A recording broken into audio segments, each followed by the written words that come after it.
Përshëndetje.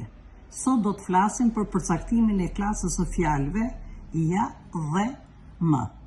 Në këtë orë mësimi, nëpërmjet fjalive, do të përcaktojmë klasën e fjalëve si pjesë të ligjëratës. Shembulli i parë: ja dhe shtëpia, jon, ja pishina. Ja dy herë shtëpisë dëftuese. Rasti i dytë: ja të vdesim, ja të rrojmë për liri. Ja janë lidhza veçuese. Fjala ja në rastin e parë është përdorur si pjesës, sepse shërben për të dëftuar diçka, ndërsa në rastin e dytë shërben për të lidhur dy pjesë të një fjalie të përbërë me bashkërënditje veçuese. Tash e kemi për fjalën më. Rasti i parë: dukej më i kënaqur se kurrë. Kjo rasti i dytë ishte veshur me më bukur se çdo herë. Në të dy rastet, për të parin është ndajfoli që tregon shkallën krahasore të mbiemrit, ndërsa në rastin e dytë është ndajfoli që tregon shkallën krahasore të ndajfolis.